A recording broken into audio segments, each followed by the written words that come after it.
स्वागत है एक बार फिर से आप सभी का उत्थान क्लासेस में। और जैसे कि मैथ की कक्षा हमारी लगातार चल रही थी, उसी में आज जो हम 3D वाले क्वेश्चन कराएंगे। हमने 2D वाले क्वेश्चन आपके 2 पार्ट्स में ख़त्म कर दिए हैं, तो जो भी बच्चा उन वीडियोस को नहीं देखा है उनको जाके देख ले। तो 2D के क्वेश्चंस वहाँ से सॉल्व हो चुके हैं, वहाँ फॉर्मूले भी हमने समझाए, और यहाँ पर आज क्वेश्चन हम लोग करने वाले हैं 3D के। और ये क्लास भी 2 पार्ट्स में होगी। एक पार्ट ये रहा, उसके बाद एक और पार्ट आएगा, और ये क्लास 3D के क्वेश्चंस खत्म हो जाएंगे।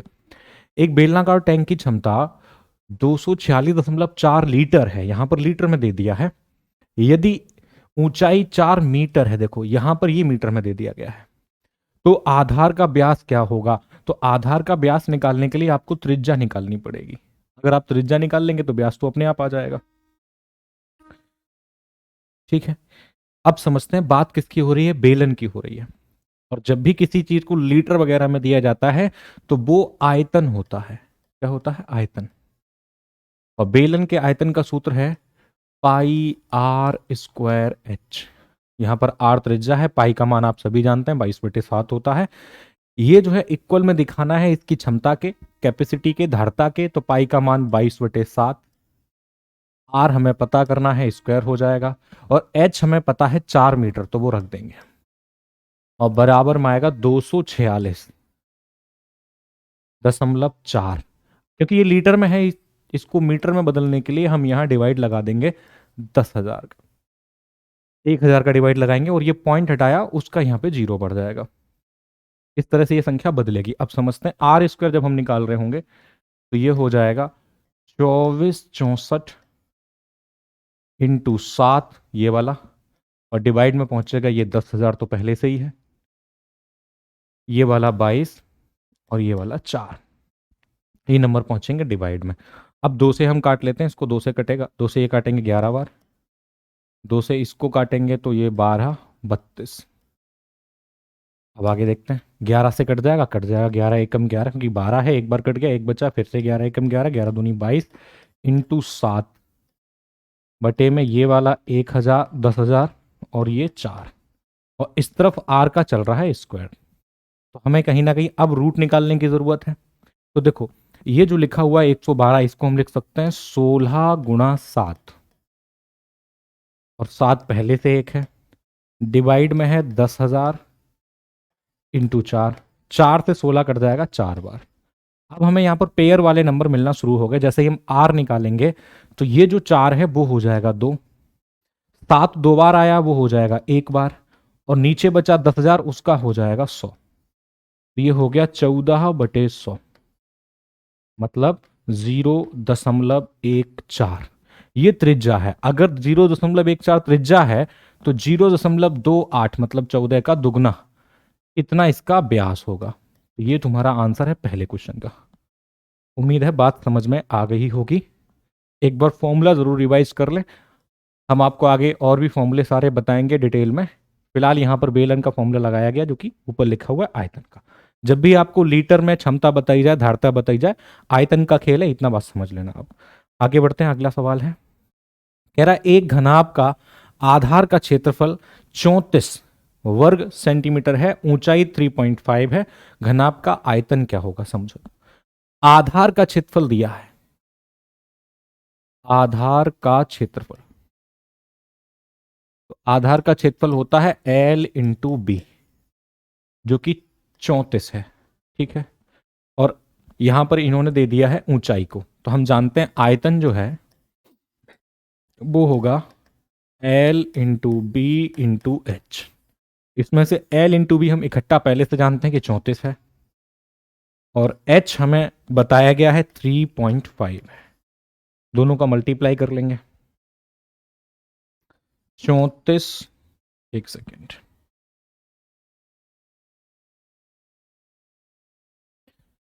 34 गुणा, ये 3.5 लिखा है, 7/2 लिख देता हूं, इससे ये कैंसिल हो जाएगा 17 बार, 17 सत्ते 119। ये रहा आंसर, 119 सेंटीमीटर स्क्वायर। बहुत आसान सा सवाल था, समझ भी आ गया होगा। जब भी आपको आधार का क्षेत्रफल दिया जाए उसमें ऊंचाई का गुणा कर देने से आयतन बन जाता है, ध्यान रखना। आधार के क्षेत्रफल में ऊंचाई का गुणा कर देने से आयतन बन जाता है, किसी भी आकृति में ये हो सकता है। किसी भी आकृति में आप आधार का क्षेत्रफल लगाइए और उसमें उसकी ऊंचाई का गुणा कर देंगे तो आयतन निकल आएगा। आयतन मतलब वॉल्यूम। अगला क्वेश्चन है, एक घन का कुल पृष्ठीय क्षेत्रफल ज्ञात कीजिए, मतलब टोटल सरफेस एरिया बताइए, टीएसए बताइए। तो घन का टीएसए का सूत्र है 6a²। ए यहां पर उसकी भुजा है, जिसका आयतन 64 है। अगर आयतन 64 है मतलब ए क्यूब, आयतन तो ए क्यूब होता है, वो अगर 64 है तो यहां से ए का जो मान निकल के आएगा वो 4 निकल के आएगा। इसकी जो भुजा होगी वो 4 होगी। अब उठा करके टीएसए में रख दीजिए, 6a² मतलब 6 गुणा 4 का स्क्वायर, तो 6 गुणा 16, 16 छक्का 96, 96 सेंटीमीटर स्क्वायर इसका आंसर आ जाएगा। 96 centimetre square total surface area हमने इसका निकाला है, कुल पृष्ठीय क्षेत्रफल निकाला है। बहुत आसान सा सवाल है। आगे बढ़ते हैं अगले क्वेश्चन पे। क्वेश्चन है, एक लंबवृत्तीय शंकु की ऊंचाई। अब देखो शंकु के बारे में समझ लो। इस तरीके की आकृति, बर्थडे वाली कैप आप लगाते होंगे, छोटे छोटे बच्चे घरों में लगाते हैं ना, ये बर्थडे वाली कैप है, इसी को शंकु कहते हैं। इसका जो आयतन होता है वो होता है 1/3 पाई आर स्क्वायर एच, और इसका जो सीएसए होता है, कब्ड सरफेस एरिया, ये सिर्फ घुमावदार हिस्सा जो है इसका क्षेत्रफल जो होता है वो होता है पाई आर एल, और इसका जो टीएसए होता है वो होता है pi r l plus pi r square. यहां से पाई आर कॉमन ले लो तो एल प्लस आर ब्रैकेट में चला जाएगा। ये 3 फॉर्मूले आपको इसके याद रखने। अब एल क्या है, एच क्या है वो समझो। ये जो सीधी हाइट है इसको तो हम एच कहते हैं, और ये जो तिरछी वाली है, तिर्यक ऊंचाई है, स्लैंट हाइट है, इसको एल कहते हैं, और यहां पर जो त्रिज्या है वो आर है। तो अगर हमें एल निकालना है तो यहां पर पाइथागोरस प्रमेय लग जाएगा, √h² प्लस r², ये फॉर्मूला बन जाएगा। इस तरीके से आप एल पता कर सकते हैं इस वाले क्वेश्चन में। तुरंत फॉर्मूले अपनी कॉपी पे नोट कर लें, अगर आपको नहीं याद है तो तुरंत नोट करें जिससे कि आपके काम आए। ठीक है, अब क्वेश्चन की ओर बढ़ते हैं।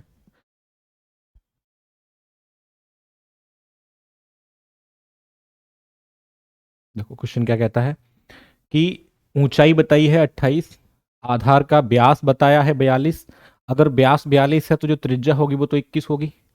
अब यहां समझते हैं, जो हाइट है वो तो 28 है, तो 28 का स्क्वायर प्लस 21 का स्क्वायर, क्योंकि हमें आगे जाके निकालना है वक्र पृष्ठीय क्षेत्रफल, और वक्र पृष्ठीय क्षेत्रफल का फॉर्मूला क्या है, पाई आर एल, मतलब एल की जरूरत पड़ेगी, बिना एल के सॉल्यूशन नहीं होगा।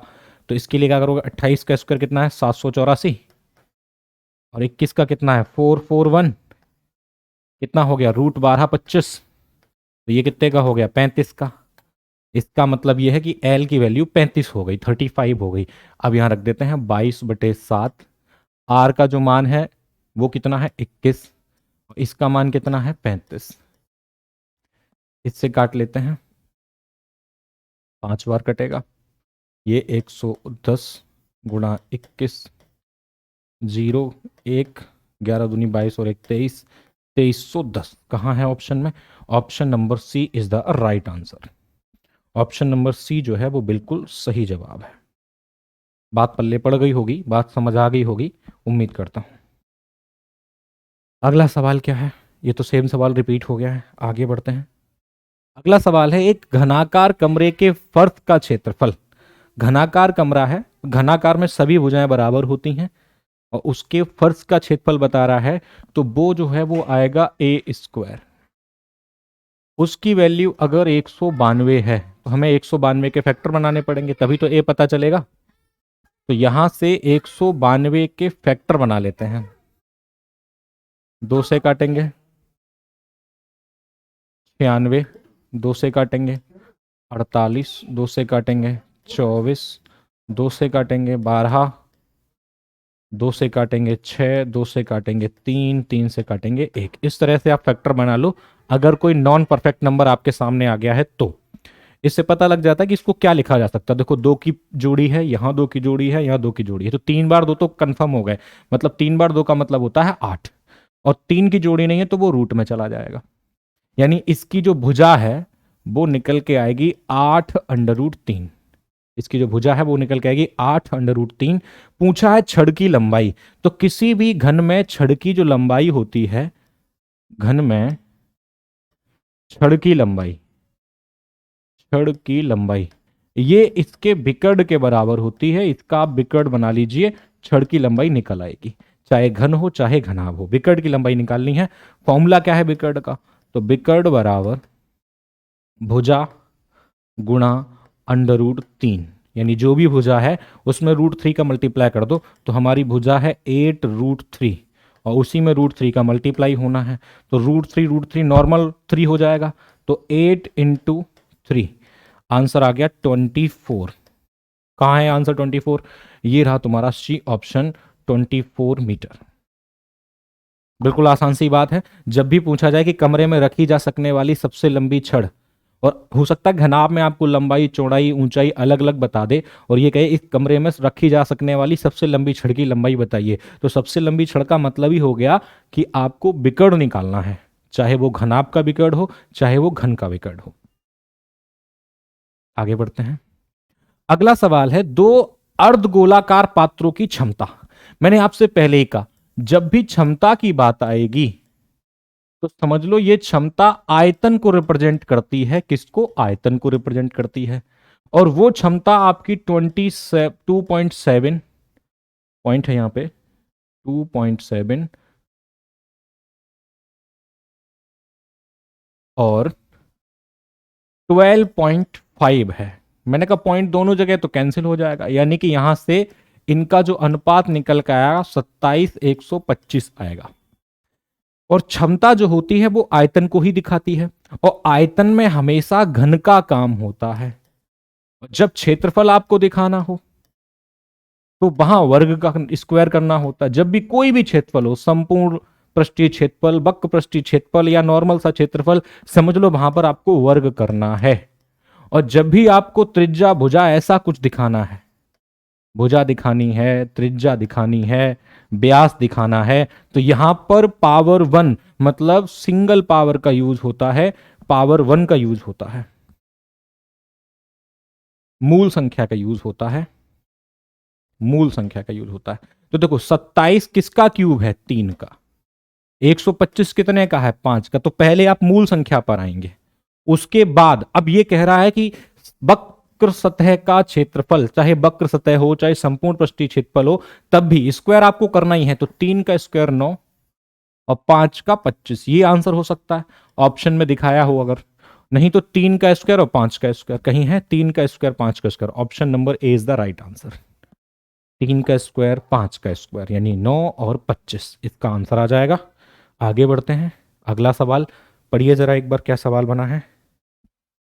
क्वेश्चन है हमारा, 16 सेंटीमीटर, 12 सेंटीमीटर और 9 सेंटीमीटर विमाओं वाले एक धातु के स्लैब को पिघलाकर, देखो दो बातें बताता हूं, जब भी आपको कोई आकृति पिघलाकर कोई नई आकृति बनाई या मोड़कर कोई नई आकृति बनाई जाए, दो ही तरीके हैं, या तो आप किसी चीज को पिघलाएंगे या फिर मोड़ेंगे। तो इस केस में दोनों आकृतियों का आयतन समान होता है, अगर पिघला करके बनाया है तो। और मोड़ करके बनाया है तो परिधि कह लो, परिमिति कह लो या परिमाप कह लो, ये चीजें बराबर होती हैं, या परिमाप कह लो, ये तीनों नाम एक ही चीज के हैं, सरकमफेरेंस पेरीमीटर।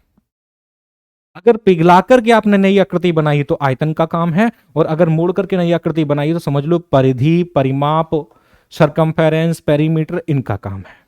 उम्मीद करता हूं बात समझ आई होगी। अब ये सवाल तो कह रहा है पिघलाकर, और अगर बात पिघलाकर के है तो यहां पर आयतन का काम होना चाहिए।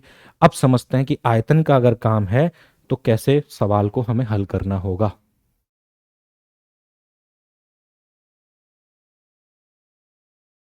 देखिए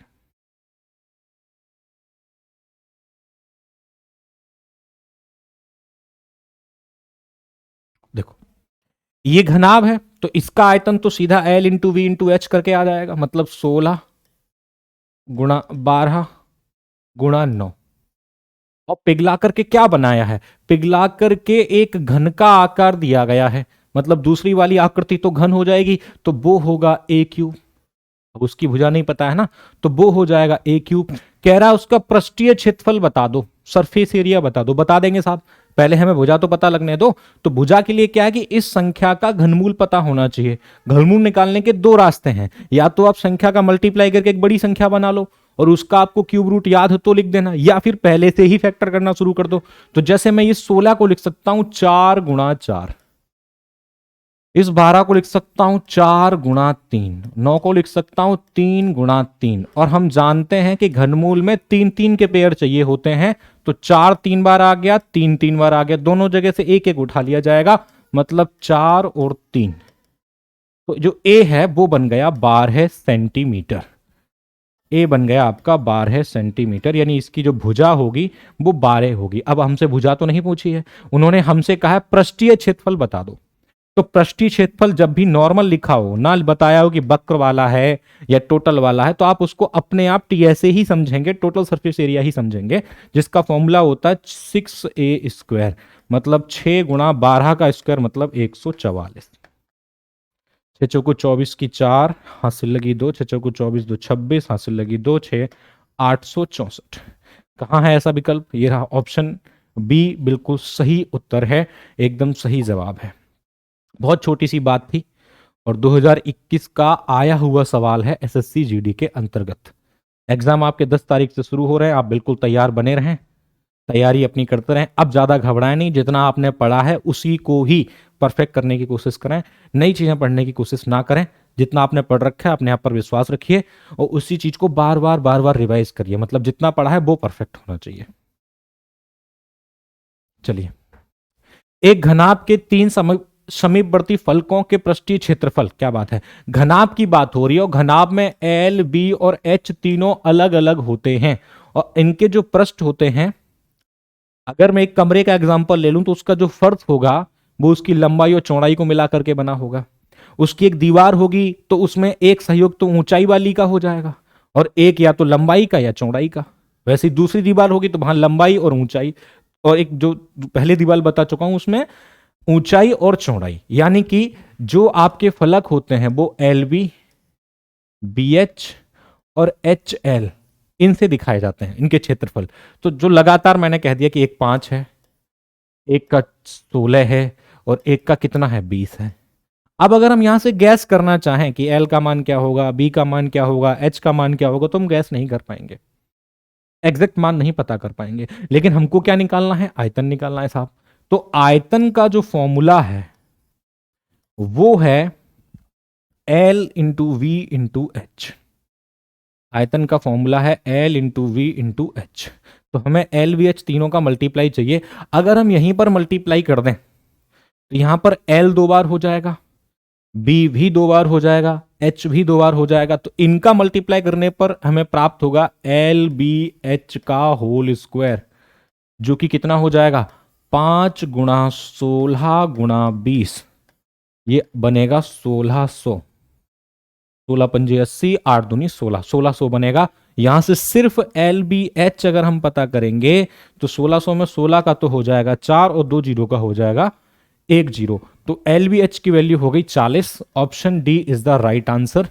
बिल्कुल घबराने की जरूरत नहीं है, अगर चीजें आपने पढ़ रखी तो बिल्कुल आपको बात समझ आ जाएगी। अगर आप यहां पर गैस करेंगे कि इसकी लंबाई कितनी है, चौड़ाई कितनी है, ऊंचाई कितनी है, तो गैस नहीं कर पाएंगे। फिर आपको ये वाला तरीका आपको लगाना होगा। ध्यान रखना, जब भी आपको फलक का क्षेत्रफल दिया जाए, फलकों का क्षेत्रफल दिया जाए और आयतन पूछा जाए, समझ लो यही तरीका लगाना है। अगर बहुत अच्छे से समझ आ रहा है तो आप कमेंट में जरूर लिख करके बताएंगे कि सर हमें बात समझ आ रही है। आगे बढ़ते हैं।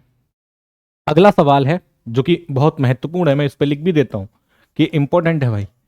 दीवालों के क्षेत्रफल से जुड़ा हुआ सवाल बिल्कुल आने की पॉसिबिलिटी है। 12 मीटर, 15 मीटर और 20 मीटर आयाम वाले कमरे की 4 दीवारों को 2 रुपए प्रति मीटर के स्क्वायर से सफेदी की जानी है। लागत बताइए। क्या बात है, हम लागत तो साफ बता देंगे, लेकिन लागत के लिए हमें जरूरत होगी क्षेत्रफल की, क्योंकि जब क्षेत्रफल पता होगा तभी तो उसमें हम दर का गुणा करेंगे, तभी तो लागत पता चलेगी। दर तो बता दिए 2 रुपए प्रति मीटर स्क्वायर है, क्षेत्रफल कैसे पता चलेगा? ये बात कॉपी में आप नोट कर लो। चार दीवारों का क्षेत्रफल या चारों दीवारों का क्षेत्रफल। फॉर्मूला है, क्या फॉर्मूला है? 2l plus B into H, 2l plus B into H, 2l plus B into H. याद भी बड़ी आसानी से हो जाएगा। आपने 2l प्लस बी तो याद किया होगा ना, ये आयत का परिमाप है और उसी में ऊंचाई का गुणा करने पर चारों दीवारों का क्षेत्रफल पता लग जाता है। तो सबसे पहले हम क्षेत्रफल पता करेंगे दीवारों का। तो फॉर्मूला क्या है? 2l plus B into H. देखो शुरुआत से एल बी एच करके आप दे दो, तो पहला वाला एल होगा जो कि 12, दूसरा वाला 15 वो बी हो जाएगा, और तीसरा वाला ऊंचाई रहेगा जो कि 20 है।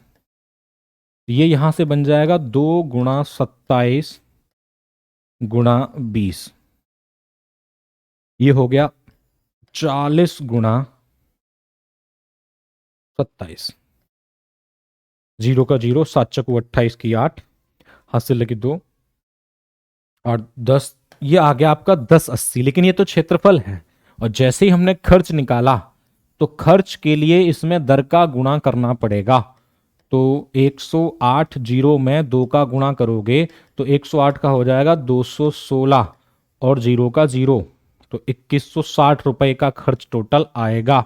और ये सवाल महत्वपूर्ण है, इस टाइप का कोई ना कोई सवाल आपके में जरूर आएगा जिसमें आपसे खर्चा पूछा जाएगा, चाहे वो रोड बनाने का खर्च हो, चारों दीवारों पर पेंट करने का खर्च हो, खर्च पूछा जाएगा।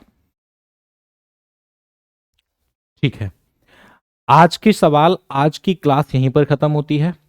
अगली क्लास आपको जल्दी मिलेगी जो कि 3D के क्वेश्चंस का दूसरा पार्ट होगा। आप इसको बहुत बेहतर तरीके से लगाएं और फॉर्मूलों का अच्छे से रिवीजन करते रहें।